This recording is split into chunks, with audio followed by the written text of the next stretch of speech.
Hello and welcome everyone to our fifth and final session for our Summer Roundtable Series of 2023. As a reminder, this year's series is ASTARISQ, Addressing Systemic and Structural Racism to Improve Safety, Quality, and Trustworthiness in Health Delivery Systems.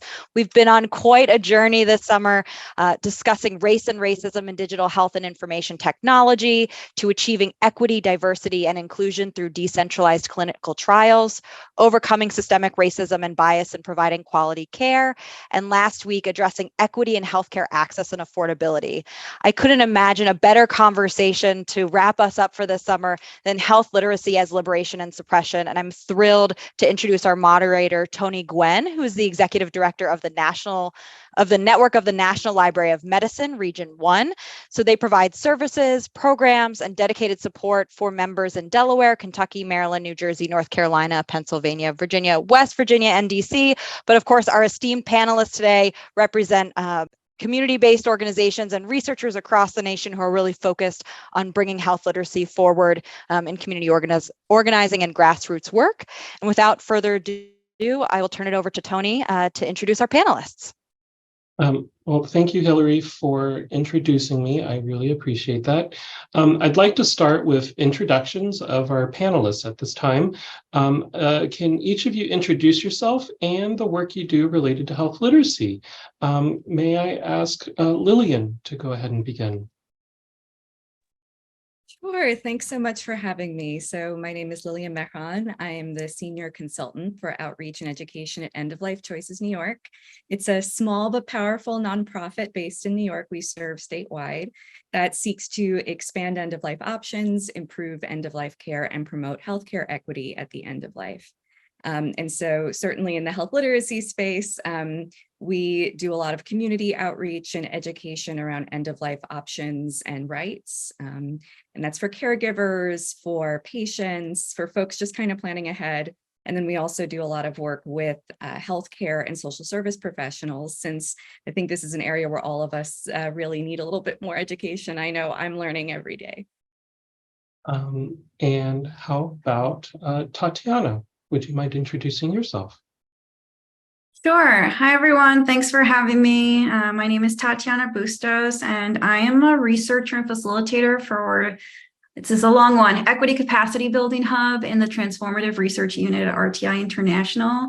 And our work focuses on building equity-centered research across different social systems, but really calling attention to interrogating and challenging systemic biases in practices, policies, and programs. And I've been involved in doing this type of work with communities for over 12 years. I've dedicated my whole career to try and transform how we design and evaluate programs in a way that's more in line with community needs and priorities. And with health literacy, the work that we're building out is really to leverage partnerships and power and trying to change how we do systems-based work with community partnerships at the center. But my role has primarily always been in participatory engagement with communities and in lots of health literacy programs that I'll share in just a moment. Great. And last but not least, Nguyen. Yes, hello everyone. My name is Nguyen Foster, and I'm the founder of Life After Two Losses, a nonprofit organization focused on preventing reproductive and health injustices through the support and empowerment of women and families in the community. I am currently using my public health expertise coupled with my lived experience to improve maternal child health outcomes in New Jersey, and in the near future, hopefully nationally.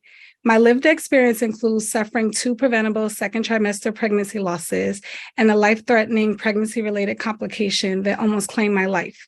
Although the ultimate goal is systematic change, until we reach that goal, health literacy is vital in our current healthcare climate, as we cannot risk the health of our babies and mothers, especially those of marginalized communities. And I just see that our last panelist, who came in a different link, I'm sorry, is Portia. Would you mind introducing yourself, Portia? Absolutely. My name is Portia Grigsby. I'm the founder and executive director of Black Girl Health Foundation, which is an organization geared to improving the health of women and girls of color. We focus most of our efforts doing community workshops all around the country, targeting chronic issues that are affecting Black women, such as mental health, obesity, hypertension, diabetes.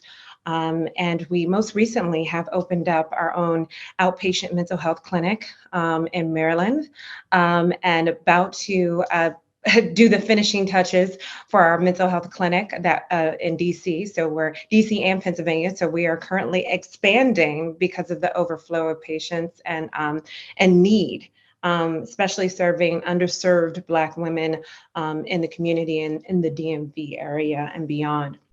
So my lived experiences, I do believe that's what we're talking about here.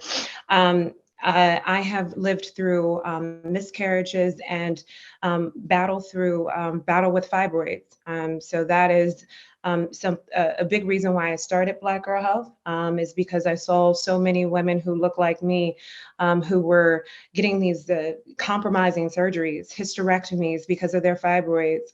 And not having a lot of knowledge about what plays into fibroid growth, right? And not factoring in their lifestyle, nutrition, exercise, not factoring in anything because of the lack of information. So seeing that a lot of women of color especially were not informed or misinformed about preventative ways to improve their health made me start Black Girl Health, and especially when I saw them battling the same issue that I was battling, which was fibroids. Because of issues with reproductive health, also had a miscarriage. So that's something that I'm still trying to deal with mentally. So it's a good thing that we do have mental health. We have mental health clinics because I need it myself, right? But being able to, have children and reproductive health is something very dear to my heart, because that's something that I have experienced in the past and continue to experience. So there you go. Thank you, Portia. So let's start with our first question, and that is, what does the term health literacy mean to you? Let's start, if you don't mind, I'll start with Luann. Sure. So health literacy means to me having the ability to access, to understand, and be able to use the information in order to make informed health-related decisions. One of the ways in which Life After Two Losses supports health literacy is by promoting birth advocacy and birth justice. And we do that by empowering women, families, and communities to build confidence in their shared decision-making abilities during conception, pregnancy, labor, childbirth, and postpartum. As I've learned in my experience, you have to be your own advocate in a sense, and we provide them different tools so they're able to do that surrounding those issues. Great. Lillian, would you like to add to your definition?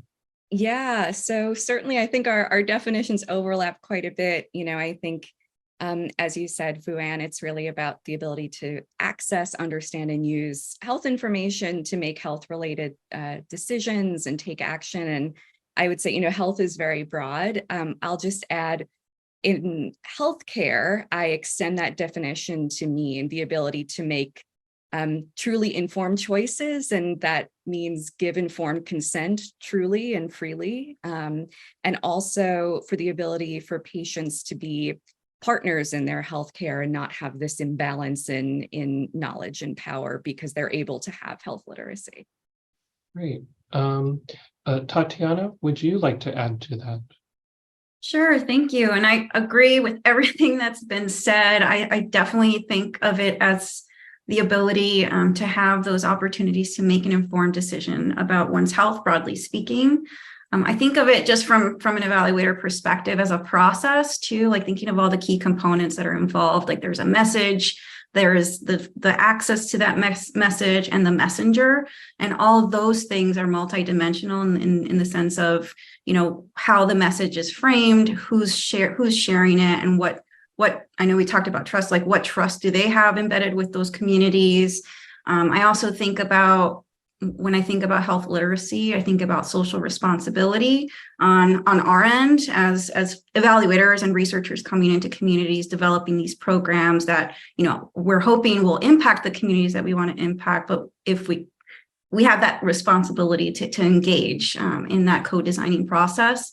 And so I just think of it as like a basic right, but also something that we need to be held accountable for, just speaking from my role. Great. Portia, is there anything additional you would like to add in terms of your definition of the term health literacy and what it means to you? Sure. I think everyone hit it on the nose, but to add that, I think health literacy means to me that someone knowing all the options that are out there. Too many times we are given limited knowledge of what we believe is the answer to improve our quality of health, and we go with that and not look at all the side effects or adverse effects, positive or negative actually, that can play a part. That's a lot of times that's because we don't know the other options that are out there. So I think it's incumbent upon, again, someone said researchers, providers, health professionals, to really promote all the different options, opportunities that are out there or alternatives to improve one's health. So I think that's true, health literacy, knowing all the options out there to make what you guys already said, informed decisions about your health. That's the only thing I would. Thank you so much. Let's move to the next question. The title of this roundtable is Health Literacy as Liberation and Suppression. How can health literacy be liberating or suppressing in your community or any community? Let's start with Tatiana. Sure. So I can kick us off. I think of it in two ways. Just thinking about, folks were sharing their lived experiences, and I identify as Latina. My parents are immigrants from Nicaragua, and in terms of how it may be as a function of oppression, I think about the history of them coming to this country and trying to learn about what resources they had available, phone calls where they may have been asked too many questions that just started to generate some fear. And so we just didn't pursue opportunities for healthcare.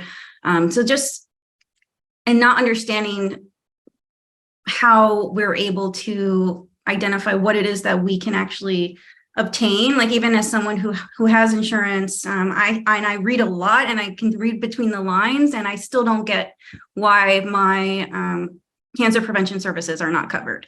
It's just simple things. It's actually not simple, but it's things like that where I think health literacy can be really oppressive for my personal perspective. But then there's also oppression in the function of research and evaluation.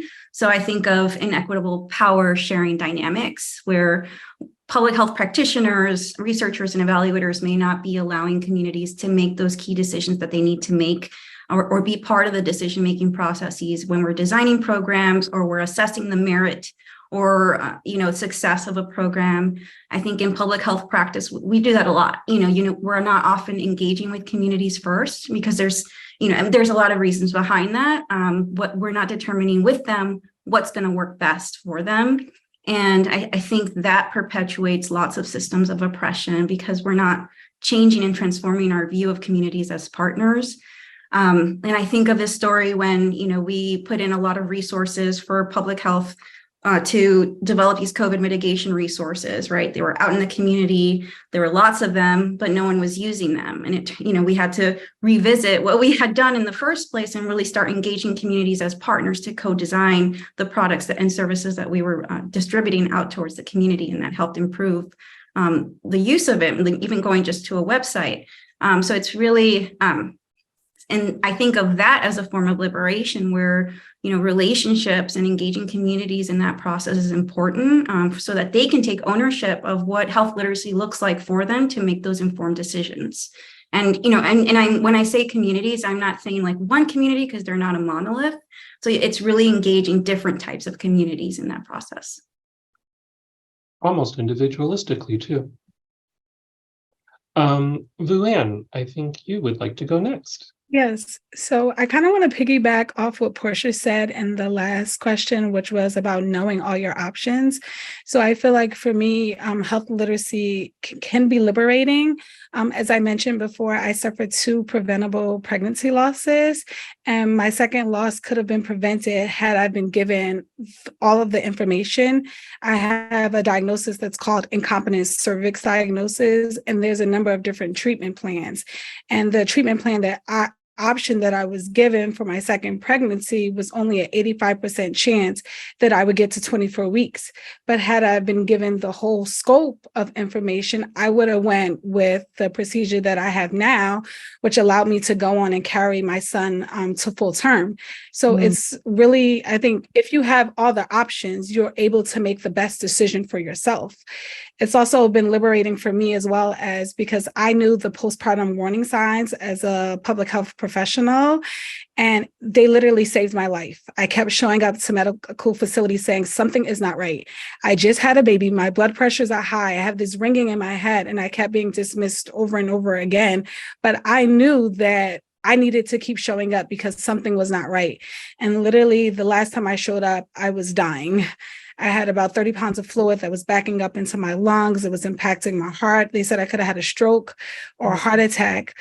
But again, having that information, I kept showing up, and it was liberating because it potentially saved my life.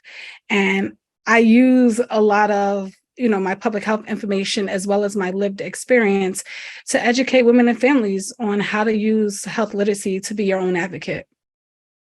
Excellent. Since Nguyen mentioned you, Portia, would you like to add to how you think health literacy is liberating or suppressing in a community?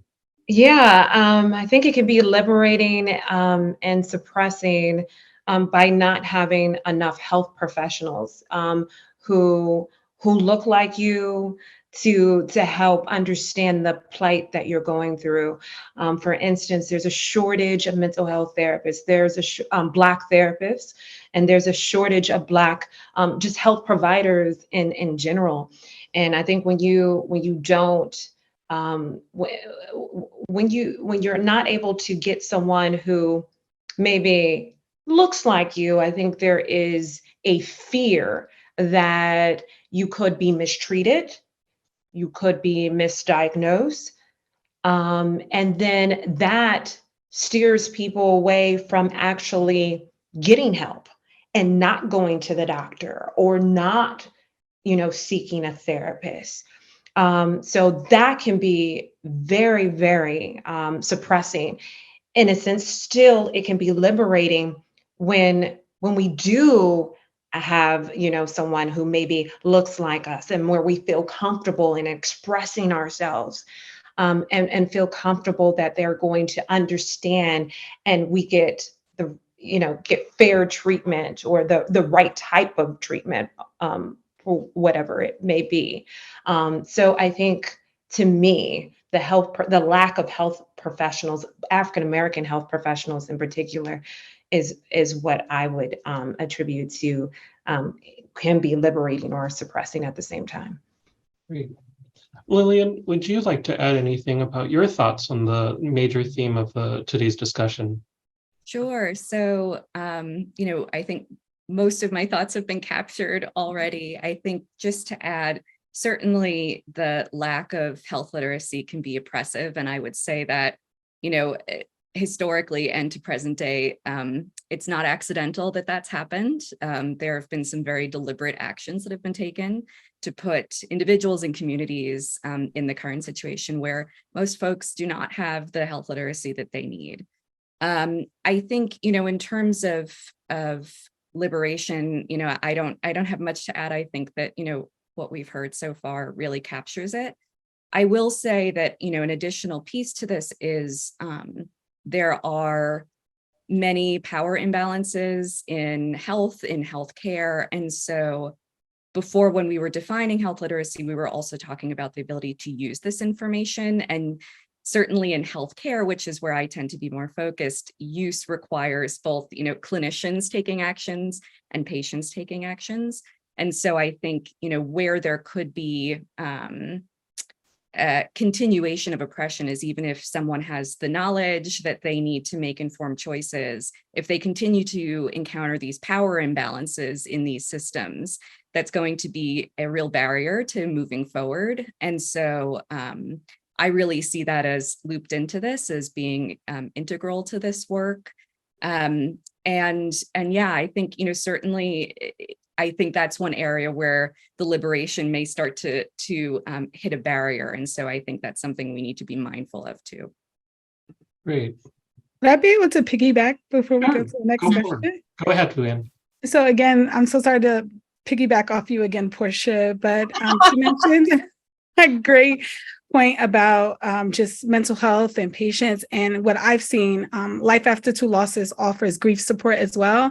And some of the things I've seen in women that has had multiple losses, when they're in their next pregnancy and they are experiencing something, they're often brushed off as, oh, you're depressed or you have a mental health related issue because of the prior loss, and their concerns about their current pregnancy are not being addressed. So I truly believe that it can be oppressing as well when we don't have enough medical professionals, providers who are well-versed in loss as well as caring for a woman who's currently pregnant. Because a lot of times it's not a mental health issue. It's like something is going on. Yeah. Absolutely. Absolutely. What are some of the biggest challenges you encounter when trying to improve health literacy with your community and communities you serve? How about I start asking Lillian, if you wouldn't mind sharing? Sure. So I think, certainly in the end of life space, one of the biggest challenges we have is, this is an area where a lot of folks, don't want to think about it, don't want to talk about it. I understand. And we see that, in work that we do on the ground, we work with libraries, we work with other organizations. We also see it when we speak with medical students and clinicians. I think this is an area where everyone has some hesitancy. And I came into this space predominantly because of the loss of my father, who was Middle Eastern and immigrant and really suffered at the end of life. And there are many reasons for that, but health literacy was one of these reasons, and certainly discrimination within the system. And so, I think certainly there's this kind of stigma around end of life, but another issue is that, this is not unique to the end of life. I think we've seen it around COVID and other things, but I think when there is a lack of health literacy, there's a need to kind of fill gaps. And sometimes this happens organically. Sometimes there are folks who, deliberately put out bad information. But certainly at the end of life, I think there are a lot of misconceptions around what hospice is, what it means. I think that, for example, one of the barriers that we face is that, there's this perception, which I understand how it came about, where, if you go to hospice, that means that you're going to die, but it's not that hospice is going to lead to that happening. It's, you're nearing the end of life, and it comes in to be able to provide you the best quality of life and focus on living in the days and months and hopefully longer that you have. And so I think, part of it is making sure that we have the right folks doing this work. I think, having had this experience, I'm able to, kind of draw on that. And I think I also recognize that I had some misconceptions too. And so I would say that's the biggest barrier, the two that are specific to the current work. And then also, just being able to create space to do this, like having folks have to attend a presentation on their day off is, we offer it, folks come, it's great. But I think this really needs to be folded into what folks are already doing. Asking people to spend extra time that they may not have to be able to learn about these can be really, really challenging. I think we all need more time in our day. And so I would say that's another big issue that we have. I think for my mother-in-law, when she was passing, I had to attend death cafes to understand the process. So that was kind of an interesting new perspective on my end. But also, I had a totally different viewpoint because of my Buddhist background, and my mom just saying, she had a totally different perspective than what I think in Western culture believes as well. So it's kind of interesting seeing the differences there. Tatiana, you're a researcher, so you might have different perspectives with some of the biggest challenges you encounter when trying to improve health literacy possibly in different communities. Can you share your thoughts? Yeah, of course. And I what was shared, that really resonates with me on a personal level as well. I think just thinking about my work and trying to engage with communities through, advisory boards or listening sessions and all those types of approaches where you're really trying to embed community members as a partner in that project. Some of the biggest challenges are navigating the history of trauma.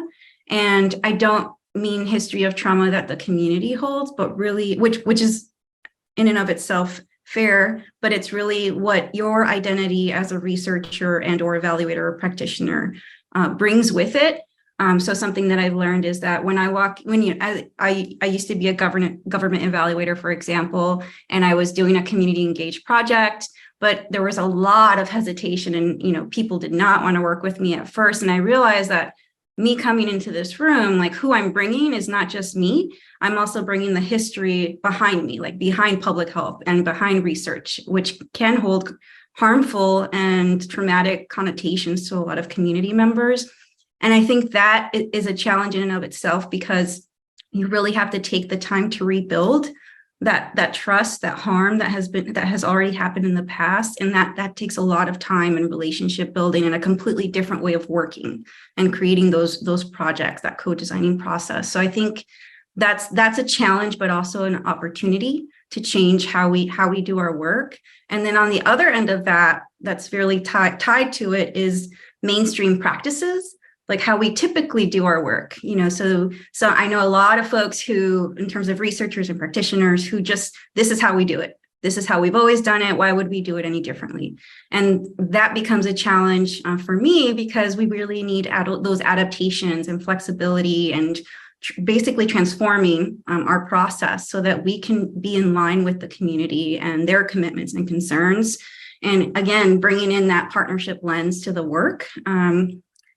And so that's another challenge, a completely separate challenge in trying to alter the mindset of your team or, a research institute or something like that. And so those two need to be, I guess, not transforming, but interrogating their own biases inherent in those systems of mindset, but also in the way and traditional mainstream practices of the research itself. Yeah. Portia, would you like to answer that question on challenges you've encountered when trying to improve health literacy in the different communities you've worked in? Yeah, absolutely. Well, I can definitely speak for, the community that I target and serve. And one of the biggest challenges is economics. I think that holds a lot of weight in trying to improve health literacy. It can be a kind of a barrier. A lot of women, a lot of single moms, they're just trying to make it. They're just trying to put food on the table. They're just trying to provide for, their children. And a lot of them, and they're trying to get out of the environment that they're in. A lot of underserved populations are in crime-ridden areas, and in areas where homes are rat infested or roach infested, and they're trying to, get out of those homes and get into a better place and being able to pay rent. So there's just bigger things to worry about, honestly, Tony. I mean, and I think that's the challenge, getting women to, come to their appointments. When you're facing all these issues, you got to worry about survival. Health is just not a priority. So, I mean, it's just not a priority. So that's what I think we battle up against every single day, is trying to, get, patients, or, people that we serve, to make it a priority, and look at the long-term effects instead of the right now. Right? So not caring about your health right now because you have other issues going on. What does that mean for you later? So that is definitely something that we face ongoing. And then too, the cultural aspect of it as well. I mean, that's a barrier. I mean, health has never been, I guess now it's becoming more socially acceptable. Health is, kind of more and more becoming a bigger thing. You got Whole Food stores, moms and everything, all these different things popping up, taking supplements and exercising. But through the years, health wasn't something that was cool. I mean, to be in very layman's terms, it wasn't, it hasn't been, especially for the African American culture, it wasn't something that has been cool. And we've been raised like, you know, for instance, white bread, let's have white bread. But then if you put whole grain bread or wheat bread or anything or rye or, anything other than, well, it's called brown bread, then that's nasty. You have that? Because we've been, it's just a mindset culturally, what is good and or what is cool. So I think that is an ongoing battle too, to make not only health a priority, but making health interesting. So that's it. Great. Nguyen, would you like to add to that? Yeah, so I think there were a lot of great comments said. I think some of the comments that really stuck out to me that I would like to further talk about is one, altering the mindset of the patient and the team.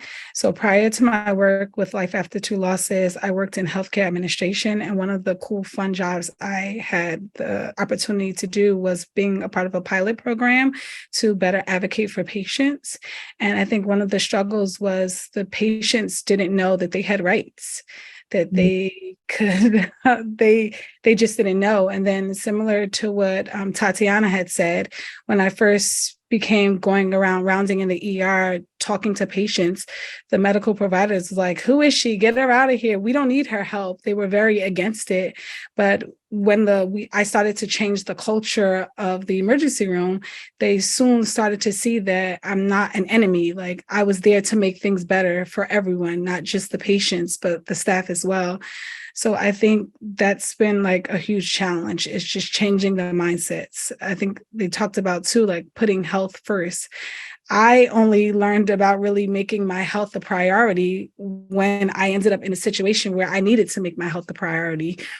Just suffering pregnancy losses. But where were the conversations like prior to that? Like, I thought the risk of miscarriage was over after 12 weeks. Right? Nobody told me that there was second trimester pregnancy losses that could occur, or it was only after I experienced a second trimester pregnancy loss that I learned about counting kicks. And I became an advocate to teach other women and families how to count kicks to prevent stillbirth, which happens in the third trimester.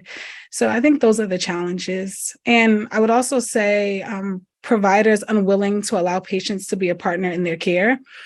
I think we need to share the decision-making. We can't no longer, I've learned, show up and expect providers to know and be all for us, that we really need to do our research, come equipped with questions, and really be a partner in our care. Great.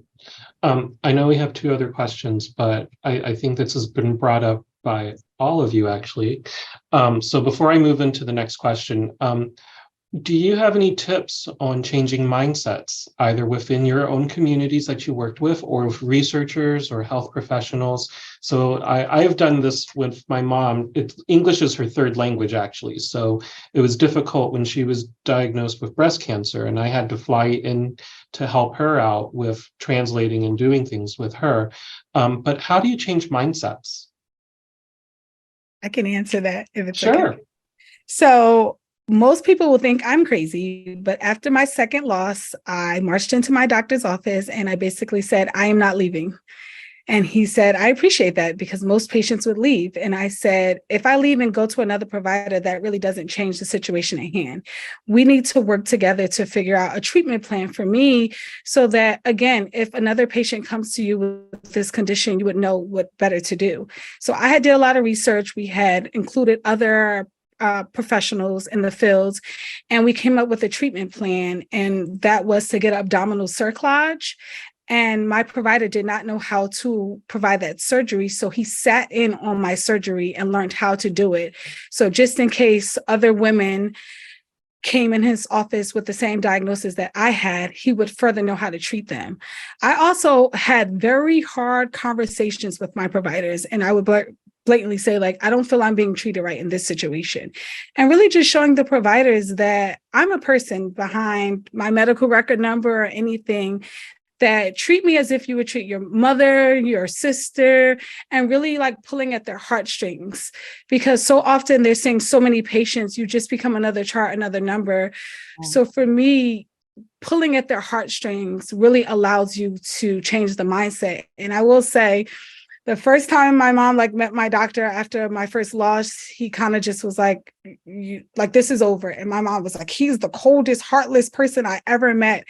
And my last loss, he literally sat on my bed and took my hand and said, like, took his mask down. I was like, I'm sorry that this has happened to you again. Like, we will figure this out. And she literally said, you changed this man. You changed him. So I think we can change the mindset. That's powerful. Would anyone else like to share some ways that you've used to change mindsets, either with the community or researchers or health professionals you've engaged with? Yeah, I think I think Nguyen is just spot on.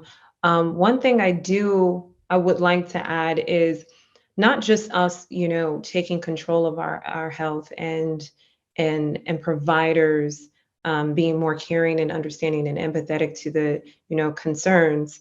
Because I tried to, in a sense, put myself, that's a big issue, but put myself in their shoes as providers. I think probably, when you deal with something over and over again and having so many patients and everyone has the same issue and it just happens over and over again, I think there's a sense of kind of becoming desensitized to it, and I know that's really tough to say, but I do think there's some of that, a lot of it, really. And I think I think it's incumbent upon the providers, an additional thing to what Nguyen said. And I hope I'm not butchering your name right now. Am I pronouncing it correctly? It's Nguyen. It's okay. Nguyen. Okay, sorry about that. Is the providers need to increase their training too. I think there's a limited training that a lot of providers have, and they don't, a lot, not all, preference that, but, and they don't expand their knowledge. You know what I'm saying? There's a lot of technologies, new inventions, new things that are out there to improve people's health. And I think some providers just get stuck in their ways and are very old school and stuck with the traditional way of doing things. So then therefore, they can't provide the type of care that a lot of patients need, right? So I think it definitely, in addition to what Nguyen said, it needs to also start with the providers. A lot of providers don't have a sense of nutrition and how that plays a part in the in the medical field, or maybe very limited knowledge of nutrition. I think it would be great if we have medical doctors and even alternative care doctors, naturopaths, if you will, really start to work together instead of working so separately all the time. Because I think preventative care is missing a lot. And Nguyen spoke about, not really having the knowledge beforehand on how to, prevent, certain reproductive issues. Like, what if, like, in terms of if we're trying to get pregnant, what if there was more information about like being on prenatals or checking your, doing blood, lab testing to see where your different vitamin levels are, to see what you may be at risk for so that you can, possibly prevent something tragic happening during pregnancy or a miscarriage. There's not a lot of preconception care, it's just so much. But I don't mean to go off on a tangent. But the bottom line is doctors increasing their training and their knowledge. Or adding people to the team that have the knowledge. Or yes, and adding people, like I said, partnering with naturopath, ultrasound. Yeah, adding people to the team. Absolutely. Great. I'll go back to the question since I think we have about 20 minutes, Hillary, I think. So in preparation for today's discussion, some of you mentioned that one barrier to health literacy is a community's lack of trust with groups who want to share health information. What is our social responsibility to improve trust and trustworthiness in health information, and how can we do that? I would like to start with Lillian, if you're okay with that. Sure. So I think when I think about this, and I think I mentioned this when we were chatting beforehand, I really don't like talking about mistrust or distrust, because I feel like so often when we talk about it, it's almost comes up like a characteristic of a person or a community. And it also, the implication is that it's unwarranted. I really prefer to focus on the trustworthiness of these institutions, because then that puts the burden of change on them. And so I think there's a huge social responsibility and ethical responsibility to prove ourselves trustworthy. And I think there are a number of ways to do that. I think one issue that I see come up a lot is, and unfortunately, there's not even that much of this, but recognition and in some cases apology for historic injustices, when I think focusing on it in that way really ignores present day injustices that are ongoing. This is not an old issue that needs to be accounted for. This is a present day issue. And so I think, that's step one. I also, just to add to what's already been said, I think we need more, we need adequate representation in healthcare and public health and other areas. I think one area and one effort that I've seen is having more community health workers. I think community health workers are incredible. And I think that they, need to be everywhere. I think we need to have more community health worker programs. I think that we need to give them more respect for the work that they do. And I think those are just two examples. I can give more and other thoughts, but I'm really interested in hearing what other folks have to say. Nguyen, would you like to share? Yes. So I understand that everyone is not going to agree with me, but I believe that we all have stake in this. I've learned through my work with Life After Two Losses that we can't really point the finger at one group. And I've learned that when we collectively come together, that's how change really forms. So I think it starts with patients maybe airing out their grievances, or I'll just give you another example. When I was in the hospital, probably the fourth time, surviving postpartum preeclampsia, the director of the mother babies floor came into my room and he said, as a Black woman, I have to acknowledge that you must be afraid to come into a healthcare setting. You've literally been here 4 times and we keep missing the mark every time. I apologize. There was a moment where I was literally coding and they were like adding so much medicine. And he said, I'm not going to leave your side until you're stabilized. So that's part of it, right? Me addressing, I keep showing up here as a Black woman, you guys are not listening to me, but him also taking accountability of that. So I don't see the system changing systematically if we just put it on one group, that we all collectively, like, look at us all today. We've putting on this webinar. We're all from different backgrounds. We're working together really to just bring about change. So I think it lies on all of us. Tatiana, would you like to share your perspectives? Yeah, so a couple things that folks mentioned here that I just want to bring up. Nguyen, you mentioned asking your provider to treat you like they would their mother. Like, that's the value that I bring to my work. Like, I think of my family when I'm designing any type of research program or, whatever the case, like when I'm engaging with teams, like, is this something that, I could engage my mother, my family in a way that doesn't make her feel awful, like I'm always thinking about my family as I'm designing my work. And I think that's something that could be really powerful to do as public health practitioners and or researchers and evaluators. And someone else mentioned collectivism, like having a collective effort and having, I think it was you again, Nguyen, that we all have this stake involved in this.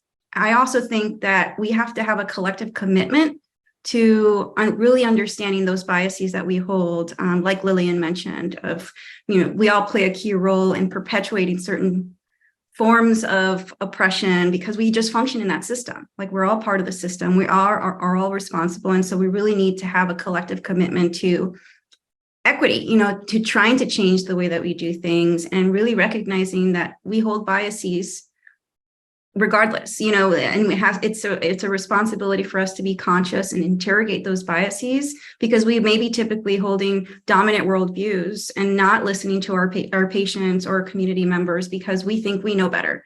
Those are systems that don't serve us well and don't move us toward the needle of equity. And so it's really important to question how we typically do things and do things in a way that's more innovative and equity centered. And then the other piece is also just prioritizing relationships. Like, it's just so important to just center that, and how you do that in terms of the researcher evaluator is very important to be intentional. Like, you can't just go out in the community and expect it to work out. So I would add that we, as from the perspective, because I hold a lot of roles, but from the perspective of an evaluator and a researcher, we also have a responsibility to train ourselves in how we engage with communities respectfully, intentionally, not making it transactional, because we can, the worst that could happen is that you are perpetuating those harms through something that is well-intended because you're trying to engage. And so it's just really important to be conscious of those consequences as well. Great. Portia, would you like to respond to our social responsibility to improve trust and trustworthiness in health information? I think we said a lot, but maybe one thing that maybe was missed is outreach I think that leaders, stakeholders, providers, if you know more, then you need to say more. Point blank. I think because there's so many people out there that don't know, and I think we need to start meeting people where they are. So if you know more about how someone can improve their health literacy, or alternative care, things to help them, I think we all kind of have a responsibility to do that outreach. And if someone is not, maybe that person doesn't have a car, or they can't come to a particular event, or they can't come to a doctor's office or whatnot, then maybe where they are is just on their phone doing a video chat or Zoom. So we need to be able to open up those doors of different ways that we can meet people where they are, so they can get the care that they need and get the information they need, and being consistent with it. It's not going to happen overnight. And so I think if we're all kind of, coming together and continuously trying to perpetuate how people can live their best life in different ways, then I think that will start to really make a difference and open up the doors of trust. Great. So before we do a wrap up question, the final one, there are a couple of questions that did arrive in our Q&A. I'm not going to ask everyone to respond to the questions, but if you feel that you can respond to the question, please feel free to do so. So from Brian, he says, health literacy skills are not static. Any suggestions on strategies to identify people who are struggling and need additional assistance? So he adds that health literacy requires skill in several different literacies. When working with populations to build health literacy, is it better to address these foundational literacy skills individually, or just as part of health literacy in general? So would anyone like to respond to that particular question?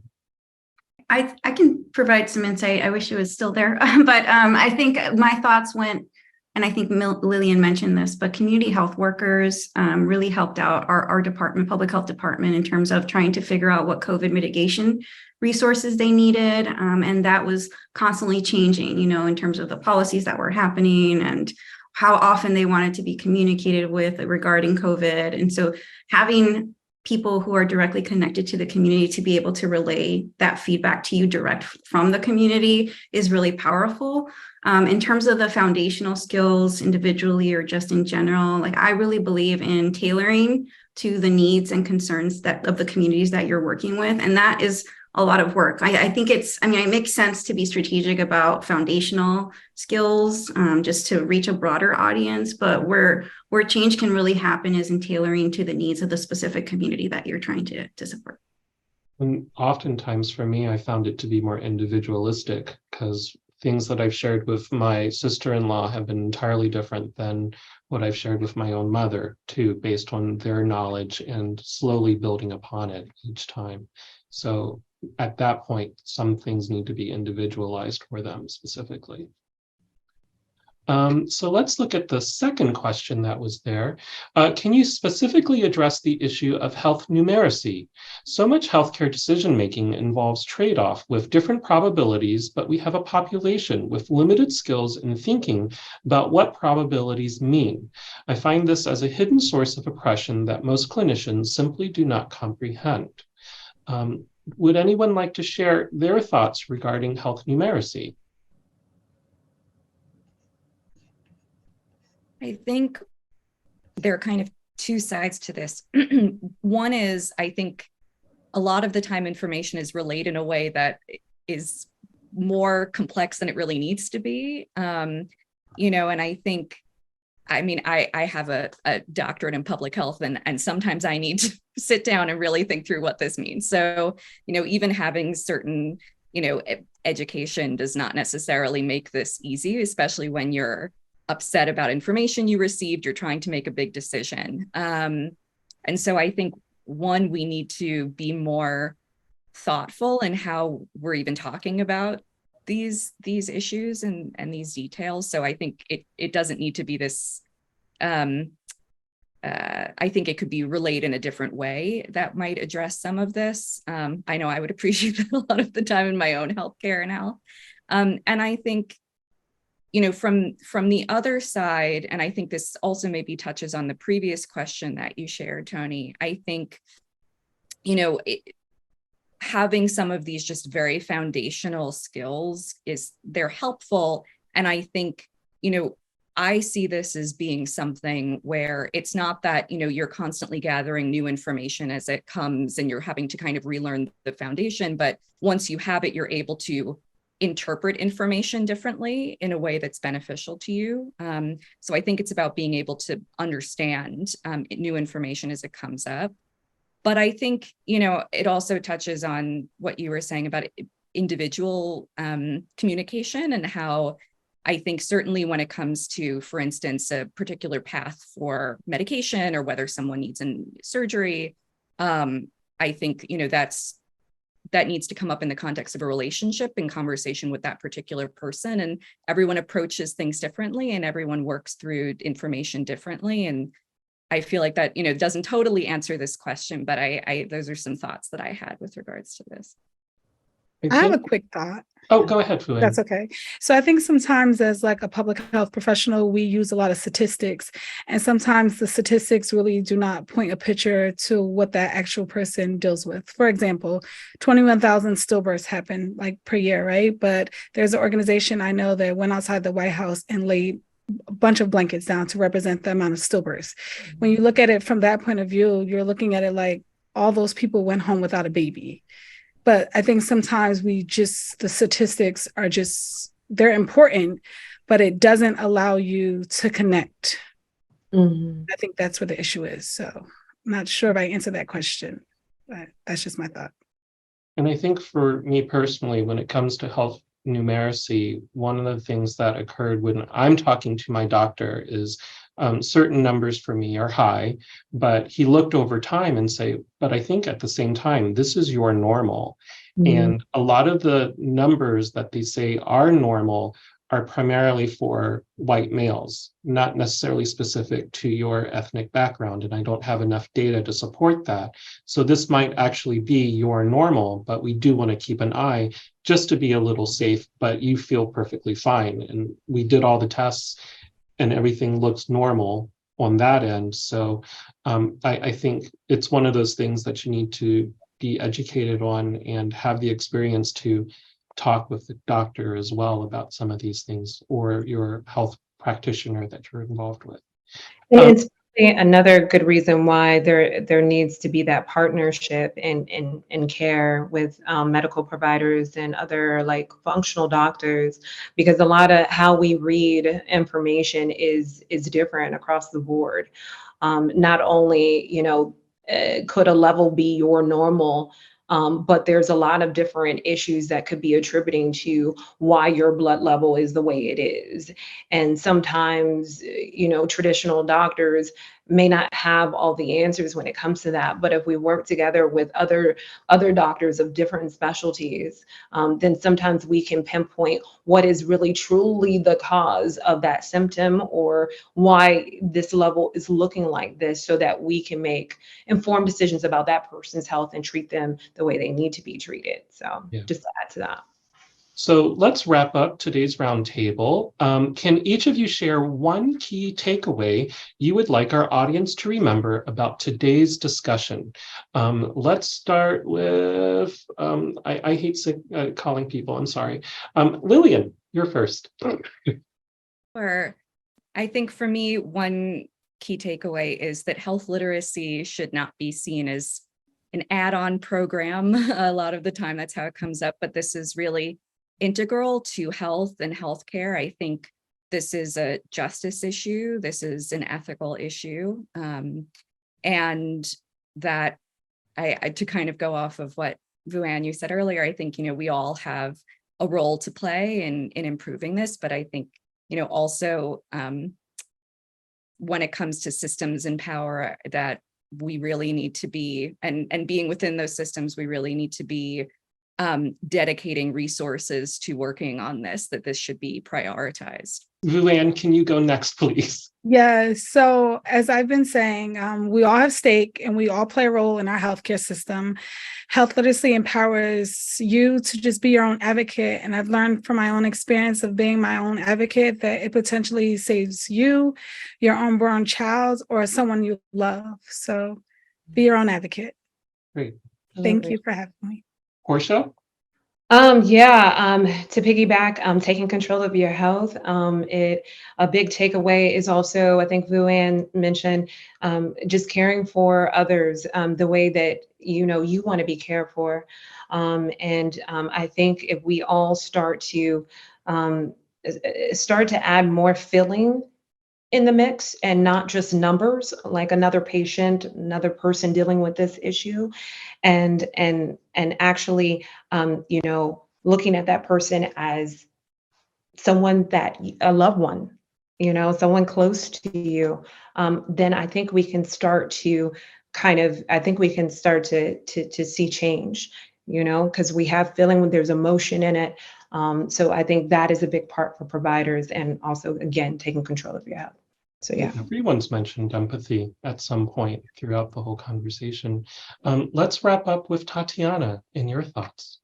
Yeah, I think that Portia, what you just shared really resonated with me, and just speaking to folks who, do hold positions of power in public health systems. I think it's important to have cultural humility. We didn't get a chance to talk about that today, but you need to have a willingness to hear and learn from the person or the community that you're trying to impact or get involved with. And that is a lifelong and ongoing journey for yourself in terms of understanding and interrogating your own biases. So really prioritizing that self-work that needs to be done for you to maintain cultural humility as you're engaging with patients and other communities.